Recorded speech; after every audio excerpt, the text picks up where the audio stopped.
We are in Windsor, where Donald Trump is meeting with the royal family. We're going to give you every cough and spit of what goes on. We've got our royal editor, Hannah Furness, inside the room with the US President and the royals. We're going to be speaking to Ben Riley-Smith, the political editor, about Starmer's unusual and unique relationship with Trump, and much, much more. We Trump supporters and activists across the world believe in Trump, and today he's back in White House. All right, so the protester behind you will say he's divisive, he's a racist, he's a misogynist. Here you are, Augustine, as a black man in Windsor, supporting Trump. Why? This issue of racism is laughable because Trump have done more to black people than for black people than any other president in history of America. Tim, we are here in Windsor. I mean, I've been here many times before covering the royals. I've never been here before. This is political royalty meets actual royalty. This is my first time in Windsor. I've never been here. Are Yes. you okay? What, do you call yourself an Englishman? I've never had cause to come to Windsor. Okay. We've got Chagossans to the left of us. We've got Israelis to the right. We have a shaman Yes. carrying an Israeli flag, Yeah. singing the Stars and Stripes. Oh no, but I can just see somebody in camouflage with a sign saying "Stop arming Israel" coming behind him. There's a very glamorous news anchor, definitely Yes. from a US network, Wearing a red pantsuit, leaning on a balcony, just Wow. looking fantastic. with the blow dry of her dreams. The irony of this is that you can't actually see anything. No. In fact, as is so often the case with state occasions, the audience is the only thing you can see. Yes. Because Donald Trump will, of course, be inside that beautiful building behind us, doing all the protocol stuff. But we'll tell you what we don't see outside. Tim, unfortunately, we're not going to see the beast today. No, instead he's being choppered in on Marine One, which is coming from Winfield House. Where we were quite recently for that ambassador's reception, darling. It just felt like I was there, actually. You were there, I wasn't invited. Oh, you should have been there. I would have split a Ferrero Rocher with you. So Marine One is coming from the ambassador's residence at Winfield House. Yes. Marco Rubio and co have flown in ahead, so they're now waiting on the lawn. He's a bit late, can I just say, he is a bit late. He was meant to land at 11:55, it's 12:02. And he can't blame traffic. He can't blame traffic, and also, you know, the royals, you know, all of the people with the royals have this tiny little book of minute-to-minute timings of these state visits. Like literally 12:01, this Yes. happens, 12:02, that's how specific it is. The president does that too. Well, great. So Yeah. align the diaries, guys, already. Come on, like, set your stopwatches. Marine One is now approaching, Oh, there's some screaming, there's some applauding. and it's That is a Marine rather beautiful aircraft. Yes. So it's we had an going over earlier there. chopper come in, which must have been his security staff, and Yeah. now that's him. This is about to accompanied land. by one helicopter in front and one behind. Shall we go through the schedule as he is just preparing to land and be greeted by the King and Queen and indeed William and Kate? Kate is, by the way, she's going Front to be, and centre of she's this. going to be sprinkling the stardust on this event, apparently. How different it would be if Harry and Meghan were still in the royal family. Yes, if Meghan had to meet him, that would be extraordinary, wouldn't it? So they're going to land, they're going to do the meet and greet, and they're then, speaking of Harry and Meghan, going to get in a carriage procession that will be reminiscent of the royal wedding here in 2018. But without crowds. They can't have the long walk lined with crowds as it was for both that wedding and indeed the late Queen's funeral because of security concerns. So it's just going to be lined by a guard of honour. And then they will get out, the president will inspect the guard of honour, and then Yes. they're going to go inside and have lunch, and then they're going to inspect some Anglo-American artefacts. The interesting thing about this moment where they look at these artefacts that have been gathered by the Royal Collection, I remember covering the Obamas at Buckingham Palace and doing the same thing. And for a journalist, that's the bit where you can crane your ear in and actually hear some of their bants together. Right. So Hannah Furness, the Telegraph's royal editor, is going to be listening in on that and then coming back to tell us what's been said. But basically, that's the point where you can really assess properly, because it hasn't got the pomp and ceremony and the kind of military bent. This is them at ease with one another. That's when you can decipher the body language. You can do a little bit of listening in. You can do a bit of lip reading. That's the handy bit, Tim. Okay. Tim, no state visit would be complete without a carriage or two. No. Would you like to know who's in what carriage? Please tell me. And can we also just make a commentary, a little bit of a commentary? I know you love this kind of detail, what the Queen's wearing, royal blue. Yes, she looks wonderful in blue, doesn't she? Kate Middleton is wearing a kind of a scarlety. I don't know, I'm a man. Burgundy. I don't know how to describe that it's colour. Just burgundy. Right, okay. Melania, we can't see her face because her hat's too big. She always wears these large table lamps Yes. on top of her head, doesn't she? It looks like a UFO docking on the mothership. Now, But it's very attractive. It's very attractive. So in the Irish state coach is the King and the President, just the two of them. Following up the rear in the Scottish state coach is the Queen and the First Lady. Queen Camilla has made it. She had to pull out of the Duchess of Kent's funeral yesterday because she has a recurrent sinusitis problem, but she's managed to blow her nose, take some Vicks and be here for today. Then we've got in the semi-state landau the Prince of Wales, the Princess of Wales, and they're travelling with the US ambassador. So that's Warren Stevens and his wife, just listed as Mrs. Stevens. I don't know her first name. And then we've got, again, Rubio and others coming in the procession. Looks quite lovely, doesn't it? Am I right that the carriage is actually very uncomfortable to ride in? Yes, it's very uncomfortable. That's what I- There are blankets in there. It's not great to go on a long distance. Yes. But oh, to be a fly in the wall as the King and the President, just the two of them. This is probably the only time that they're actually going to be alone without their wives present. Yeah. Just having a little chin wag Yes. as they take in Windsor Great Park. Yes, yes. As we see President Trump sort of in this carriage procession that resembles something out of Ella Enchanted, it's like the stuff of Hollywood dreams. This is the Oh, they proper, love this, yes. This is just guilt-edged Donald Trump magic. has spent a lot of money trying to make all his homes look like Versailles. So this Well, is to quite. actually see the real thing is a Okay, big so deal. he will be absolutely loving this. Yes. But to be fair to him, unlike Biden, who kept on going on about being Irish, it's ironic they're in the Irish state coach, Yes. which obviously, I'm Irish, I don't like the English. To be fair to Donald Trump, he doesn't do this Scottish thing. I'm Scottish, I only like the Scots. No. He loves England. And that's because he is half Scottish. His mother was from the Isle of Lewis, and she grew up speaking Gaelic. So he is proper British. He's Yes. invested here. He's invested in golf courses in Scotland. He hates the windmills, and that would be a great subject of conversation in the coach itself, wouldn't it? Yes, it Because would be. that's one thing the two of them are going to strongly disagree on. But this is a president who truly loves Britain and loves the royalty. And really more should be made of that, I I think. wonder if they're discussing Peter Mandelson. I wonder what the King would make of the Mandelson saga. Maybe that's off topic. They could be talking about anything. They could Yes. be talking about whether they prefer Dallas or Dynasty. They could be talking about what they fancy having Yes. for lunch. I like Diana. I think you should have stuck with her. Can you imagine? Maybe they are talking about, their wives right Yeah. now. Are they Yeah. just having a man-to-man chat? Yes. About managing high-profile wives in hats. Tim, we've spoken a lot about the president's relationship with the royals, and it's interesting how state visits break up, right? Day one is always the royal day. Yes. Day two is the political day. niceties. And it's Yes. fused together by the state banquet. So Yes. we've just got the president and Melania Trump with royalty, and then into this evening it becomes slightly more political as politicians enter Windsor Castle to have a right old knees up, and then tomorrow it becomes fully political. Yes. Trade and Ukraine, I'd imagine, Yes. are going to be the two top items. Yeah. And we've got this idea in our head that Trump and the King won't be natural bedfellows because the King is a bit of a lefty, we think. Oh. Well, I think kings just get on well with everyone, don't they? Do you I think? think they park all of that, and if the Queen could have dinner with Ceausescu, then I think Charles can have dinner with Trump. Donald Trump. Yes. And also, to be fair, Trump's been very kind towards Charles and called him a gentleman and been extremely flattering. He has been critical, of course, of his son and daughter-in-law. Indeed. Yeah. But then so has everyone. So is everyone. So I is mean, Charles. So have you and me. Yes. So is Charles, so is William. So And I'm is- sure Meghan's got some things to say about Harry as well. Well, quite, and that's the subject for another podcast. But don't you find the relationship between Trump and Starmer intriguing? Yes. On one hand, Starmer didn't go down the David Lammy and others route of completely laying into Trump No. before he became No. opposition leader and indeed prime minister, which was sensible of him. He was Yeah. much more guarded. Dare I say, an advantage to his very loyally style. Yes, Yeah. indeed, it's over caution. Yes. In that case, In this instance, paid off. paid Yes. off. But why do you think these two men, who on paper really shouldn't get on at all, Yes. get on? Because I think the public doesn't see the full side to them. No. One thing worth observing is that the person who Trump remains closest to is Emmanuel Macron. There's a particular connection between those two.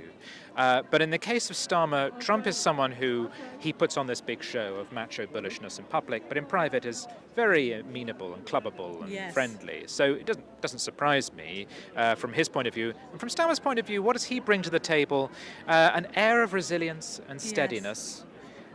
He figured out very early on that the way to Trump's heart was by praising everything he does and flattering him shamelessly. Yeah. And if you win Trump's confidence by being someone who thinks Trump is great, then he will take you under his wing.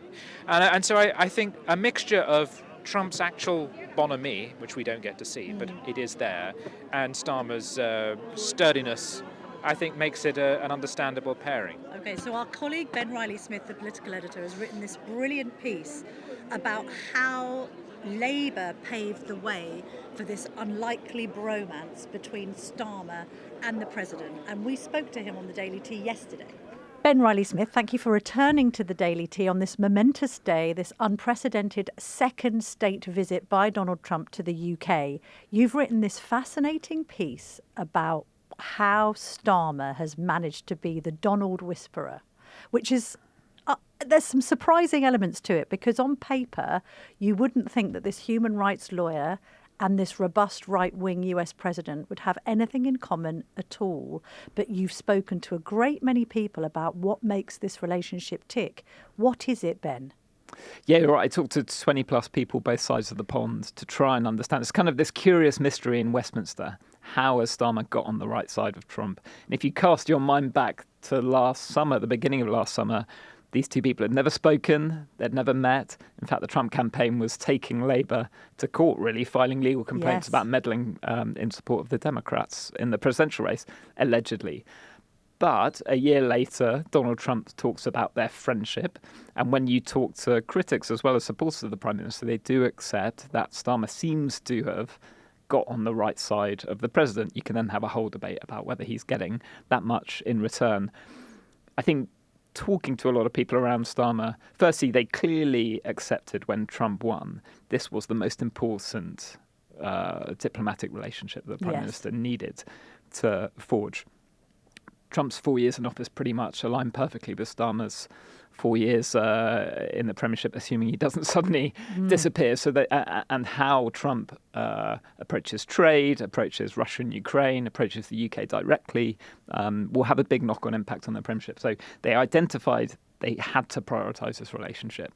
I think the second interesting thing, and you see that whenever they meet, is they took a strategic decision that was do not bite on everything that Donald Trump says. Yes. You don't need to publicly come out and condemn him when he makes some offhand joke or if there's a controversy in the administration. Think really clear-eyed about what you want to challenge him on, and if it's in the national interest, possibly the best advantageous thing to do is to challenge him in private. We saw that very early on, actually before he took office, when he was talking about Canada. Yes. Canada with deep ties to Britain and the Commonwealth. Donald Trump was publicly suggesting he wanted to annex Canada and it should become the 51st state. David Lammy and Keir Starmer didn't come out and say, this is an outrage. You need to make absolutely clear you're not going to do that. Actually, David Lammy, Foreign Secretary at the time, said, look, you've got to take what he says with a pinch of salt. I don't think he really wants to take Canada. He's just provoking people and using it as a bit of a game play in trade negotiations. So that was an early example, and there were kind of countless examples of him doing that. I also think there's something about Starmer, the politician. He's not a performative politician. No. He doesn't have this huge political ego. Actually, a lot of people I talked to compared it to Emmanuel Macron, who feels he needs to grandstand at certain moments with Trump and push back. Starmer is actually quite happy and adept to play second fiddle to Trump. I mean, you see those press conferences where Trump holds court and Keir Starmer quietly doesn't get a word there, in, drumming his fingers on his knees, picks up his papers from the floor. But it's interesting. He's willing to be in the background and not upstage or overshadow Trump, and that's been critical to their relationship. Yeah, and that is a tricky thing to do in the minds of the British public, I think, because generally polls show Brits have quite a sceptical view of Trump overall. So when they see their Prime Minister kowtowing, as some of his critics would say, I mean, we saw it in Scotland. Donald Trump was in Scotland. That is British territory.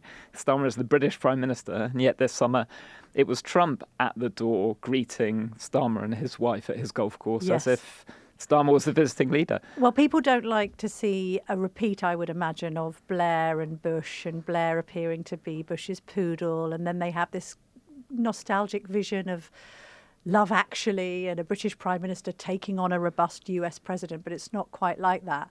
Tell me as well, because you've written about it and it's really fascinating, the royal role in all this and the weaponisation, if we can put it like that, of the king and this invitation that was produced. That moment, that kind of seminal moment, which really ingratiated Starmer with Trump, almost didn't happen. Tell us about that. Yeah, so it was very carefully planned. I mean, Starmer is someone who was a meticulous planner. When he was doing Prime Minister's questions in opposition, he'd watch it back with video footage and try and analyse. So in the run-up to that White House meeting in February, Keir Starmer had been sent the video links to each of the three leaders who'd been in the Oval Office to Trump to look at over the weekend and prepare. In the morning of that meeting in the British ambassador's residence, they'd set out the chairs like in the Oval Office, and they got Starmer to practice pulling out the state letter and handing it over to Trump just to make sure it all ran as smoothly as possible. They war-gamed different questions he could get, including actually predicting that J.D. Vance would challenge him on free speech and what to say. So all this preparation had gone into this meeting, and they get into the White House, and the White House takes the presents that the Prime Minister's got for the President to scan them in terms of security. And then they say, well, we need that letter as well because that hasn't been scanned by security. And Starmer stood his ground because he knew this was the big moment to clinch this opening relationship with Donald Trump. And as described to me by people there was a genuine standoff, and eventually Starmer's team had to say, look, this is incredibly important. He's not carrying a bomb in the letter. It's just a letter from the king. And eventually he got the green light, and then they had the TV moment. And it's really interesting, actually, you've seen other leaders copy that moment. Yes. So Netanyahu revealed a letter putting forward Trump for the Nobel Peace Prize, and Zelensky revealed a letter I think to Trump's wife after she raised this question about children in Ukraine. So other leaders have twigged that it was a good moment and it worked. I know, but there's an irony there, isn't there? Because we've talked about Starmer lacking that charisma and that star quality, and yet that was a performance, right? Yeah. This, revealing this invitation with a flourish. And he ladled it on unprecedented, historic, and he had Trump eating out of his hand. He was practically purring as he held it up to the cameras, smiling. All right, so it's an unlikely bromance still flourishing. And also, finally, Ben, we have written today, Trump's not going to make it difficult for Starmer because Trump recognises that the Prime Minister is in slightly choppy waters. Is that fair to say? Yeah, I think that this was our US colleagues who picked it up, talking to some of his supporters and allies who were tapped into the White House. I think Trump does have a natural instinct and ear for politics and raw politics, and he's got scars on his back from previous trips, the famous one when he was flying into the UK and he was very critical of Theresa May and her Brexit approach. And then he actually apologised to Theresa May and had to be much more supportive in the Chequers press conference. So I don't think he's someone who willingly wants to throw an ally and allies leader under the bus. So I think it does sound like he's mindful of all the headlines that have been swirling. And also, he loves the royals. He does not want to put a foot wrong. So I'm sure he doesn't want to do anything that will upset the palace as well. Don't kick a man while he's down. Ben Riley-Smith, thank you very much indeed. Thank you. Hannah, you've just come from inside the castle. What did you see? Well, I've just been blown to bits by Marine One helicopter landing on the lawns of the walled garden, right by Victoria House, which is a place we've never really heard of. It's a private home. The walled garden has a huge lawn where they've just landed 3 American helicopters. Donald Trump and Melania have come out. Kate and William walked across the lawn. Kate in her stilettos greeted them, walked back across the lawn. William said, "This is my father," introduced Trump to the king as if he might not have known him before. And they've had quite a jolly 1 minute of conversation. Right. Then got into their carriages and headed off. Okay, the conversation was outside. So if you can imagine, you've got the king and queen waiting. Donald and Melania come out of the helicopter behind them. Kate and William go to meet them and escort them across the lawn in sort of a formal introduction moment. Then they get into their carriages, these really ornate state carriages, gold and black, pulled by horses, and they go on this sort of first time we've seen it carriage ride through the Windsor Castle estate up to the main bit into the quadrangle. Can we talk body language? We can. What did you observe? It was very formal, actually, for a state visit. If you remember the Macrons when they were here before a couple of months ago, it was kisses, hugs, double kisses. You couldn't have been more Slaps. affectionate. A bit later. Carry on. This one was handshakes. Melania Trump seems to like a handshake, so the women didn't do double kisses that I saw. It was formal, although they've met before, and I'm sure it will all warm up. They seem pleased to see each other, but it wasn't like long-lost friends meeting. This was a president meeting a king. Okay, can you talk to us about the protocol of the president walking in front of the king when inspecting things? Well, that's exactly what he's supposed to do. Good, And right. this wound everybody up a bit last time, because you remember with the late Queen in Windsor Castle, it was a very similar scene, and they slightly fumbled it a little bit. And there was this global story about how Donald Trump had broken protocol, offended the Queen, and walked in front of this elderly lady. It's not really true. There was a bit of a muddle, but Buckingham Palace, people who worked at Buckingham Palace said later actually that partly that was because the Queen hadn't done an inspection of the guards for a long time. Prince Philip used to do them or take the lead in them. So the visiting head of state is supposed to walk in front of the monarch. They are the guests and they are inspecting the guard, and that's what Donald Trump did. So you're in the whole press pack. There's lots of American reporters here. We've done this before, Hannah, let's be honest. And sometimes the Americans can look down their noses at this kind of event. They can see it as frippery. They can see it as all a little bit silly in comparison to the important jobs they do in the Oval Office and beyond in Washington. What's been the attitude? What's the intrigue from the American side? Well, I will report back fully later because we've only seen them at this one event so far. I have to say, I think they love a bit of pomp and pageantry. Yeah, of course they I do. do think they're dazzled by it. They think it's a little bit silly, probably. But there were a lot of people taking photos, some selfies, even the carriages, the dignitaries. You could see not the king and the president, but further back in the carriages, you've got iPhones poking out the windows of the carriages. So there's definitely the novelty value in all this pomp and ceremony that they don't necessarily get elsewhere. I think they're quite enjoying it. They might not admit it in print. You're going to now go inside and you're on the rota, which is a posh way to describe the kind of very intimate press pack that's going to follow them around as they look at this Anglo-American historic gear. Yes. And have a chat. So, Yes. what, are you in lip reading mode? Yes, my bat ears are switched on. This is the first time we're going to get to see them and hear them up close inside. Because obviously, when they arrive or when they're doing these big ceremonials, you can see them and they look, beautiful in their bright colours, but you can't hear anything they're saying. This time they'll be in a room. They do this at every state visit, actually. They get artefacts out of the royal collection, put them on tables in a very small exhibition, and then they take them around very personally. And quite often they'll share memories of what the items say. We don't know what the items are going to be yet, usually about half a dozen. And last time we did it, it was the late Queen and Donald Trump, and it was fascinating because he was almost crouching down to her level, Yes. very deferential. It was like he was being shown around by his grandmother. So it'll be really interesting to see what he is like with the king and what that body language and the dynamics between the royals and the presidential party are. Hannah, thank you very much. Thank you. You'll be back to fill us in on what that's like and what you have managed to overhear. Well, last time, do you remember? The thing that everybody talked about last time was that Prince Harry was desperately trying to keep out of the photos. Oh, yes. Do you remember He hiding didn't back want to be behind the photographed with doors Trump. because normally they pair up with the American Yes. entourage, and he desperately didn't want to be Yeah. seen with Ivanka Trump, and he kind of hid in a corner. Otherwise, he'd have to answer to Meghan, and that's a scary thing. Hannah Furness, well done. We'll see you in a moment. Coming up next, we cover the second part of this right royal visit. And we speak to two MAGA fans who say that Donald Trump has done more for black people in America than any other US president. Lincoln, eat your heart out. We're going to speak to Hannah Furness again in just a moment. She's going to have witnessed that intimate meeting between the royals and the US president. But before that, Camilla, you met some MAGA fans who think Trump's just great. I love that you say MAGA. It's MAGA, isn't it? It's MAGA. Is You this- say MAGA, I say MAGA. You say tomato, I But say let's tomato. not call it off because it's a really important diplomatic moment. Augustine joins me now. You're from Bicester. You've lived here for 15 years. We've met before, you think, because you ran as an MP for Reform. Yeah, from UK last year. Okay, so you're here with the Trump was right about everything hat on.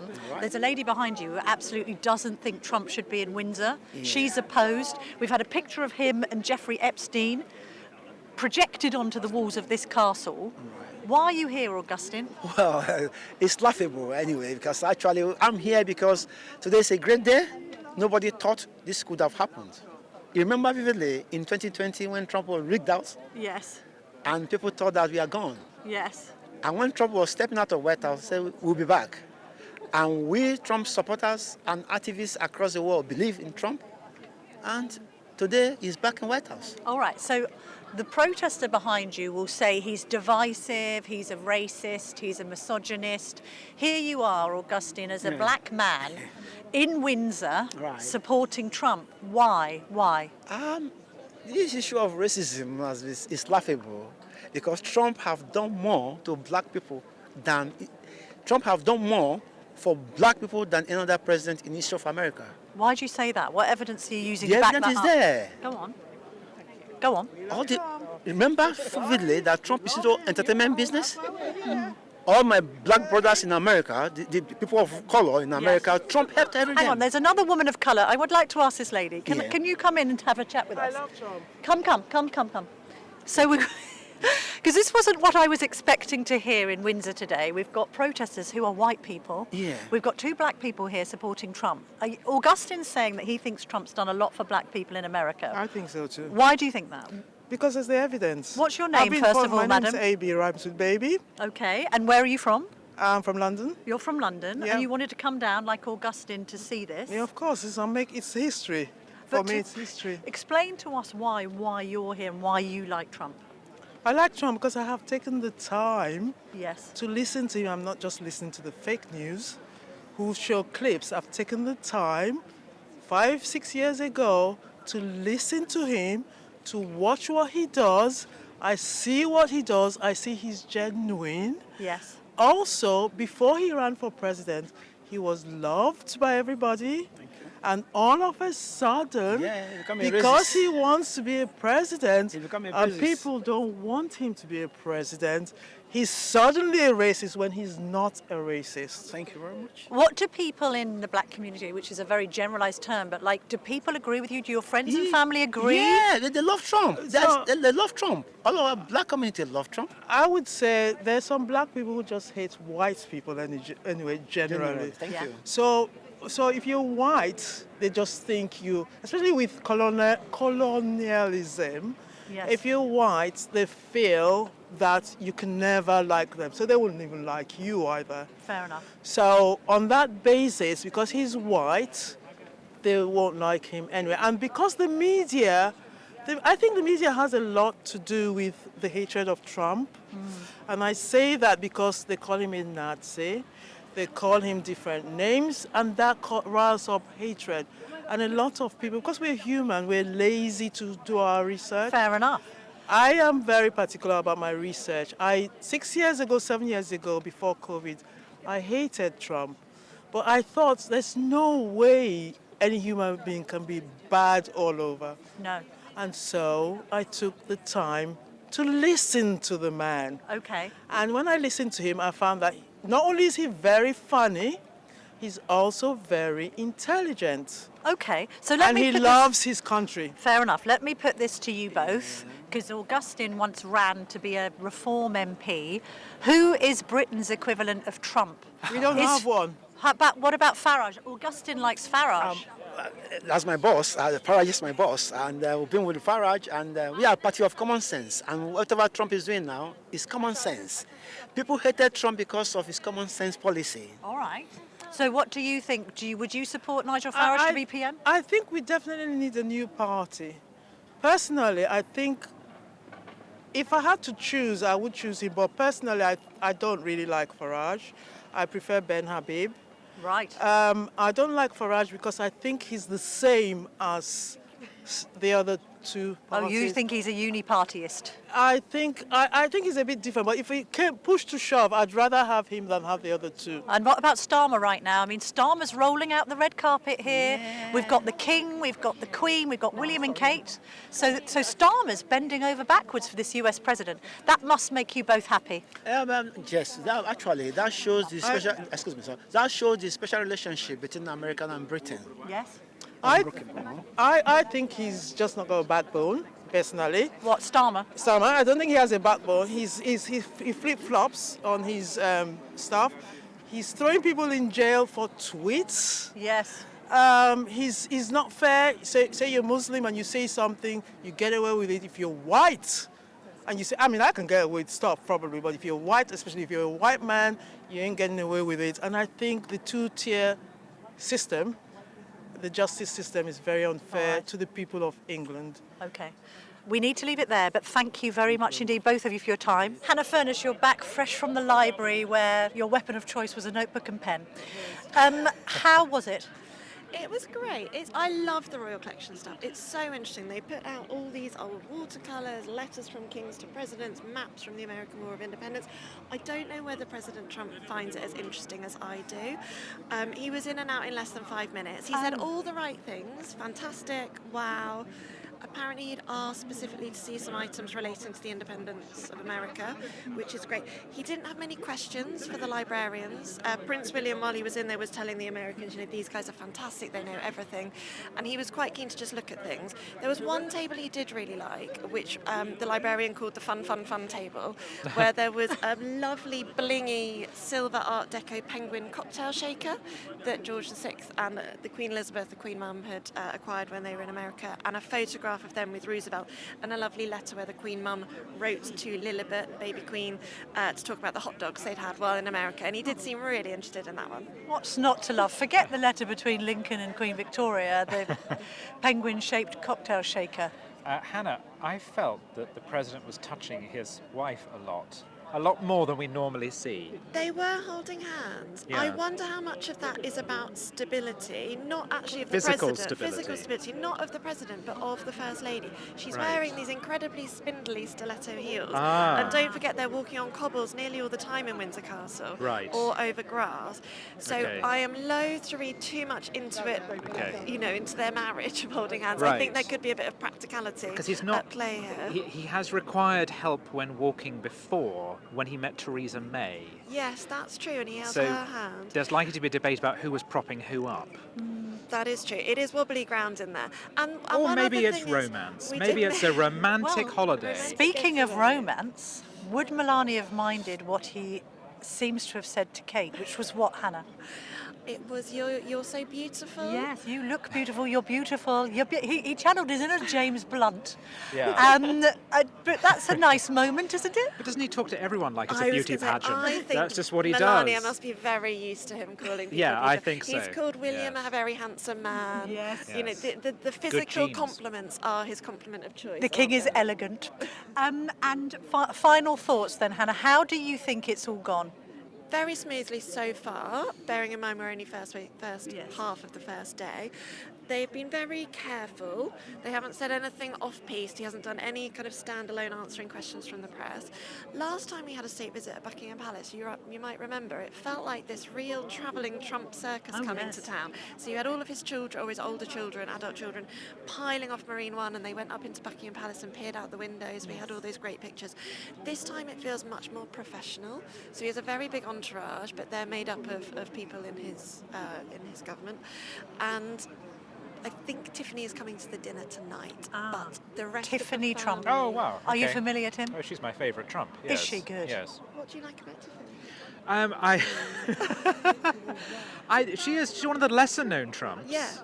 And I just think she's got great style, and I'm just a big fan of Tiffany. Well, maybe you'll see her in all her finery tonight. We are going to be on Tiara Roch later. Obviously, this podcast goes out before the state banquet, and we'll come back to visit that tomorrow. But for now, Hannah, thank you very much indeed. Thank you.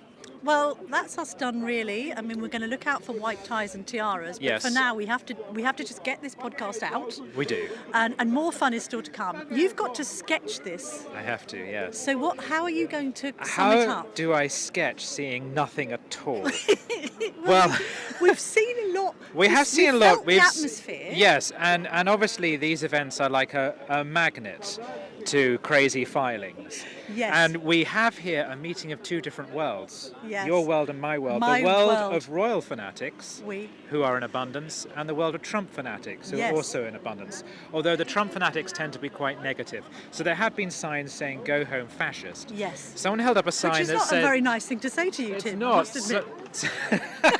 Was that aimed at me? And someone held up a sign that just read, "I love Gavin Newsom." Yes. Don't we all? Californian governor, possible No. Democrat candidate for president. Yeah.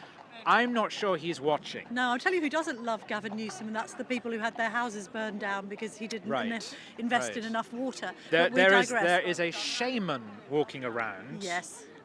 with a raccoon skin hat and Donald Trump strapped to his genitals. Yes, a mask He is of Donald Trump. also wearing 2 of those medical boots, Yes. as if he's broken both legs. Yeah, it's quite stunning he's here. And we are unable to determine if he's pro or anti. No. That's the But curious don't thing. you think the curious thing about this really is, and there is royal fanaticism, but there's also Trump fanaticism, both for and against. Yes. So we have the MAGA hat wearing people, but we also have, as you say, the people who have done their own posters. He's a fascist. Some Yeah. of them, I think, are probably suffering from Trump derangement syndrome. We could perhaps include the London Mayor Sadiq Khan in all this. We could, Do yes. we think that we're here and not in London because of Sadiq Khan? Yeah, well, I don't know about that, but don't forget Ed Davey is also boycotting this evening. Oh no, he'll be so missed. That's the most important thing to remember. It's what I take away about this Yes. historic occasion. Yes. This is the day that the leader of the Lib Dems boycotted a state dinner. Well- I think that's how it'll go down in the books. And maybe in 100 years' time, Kings will be showing presidents documents about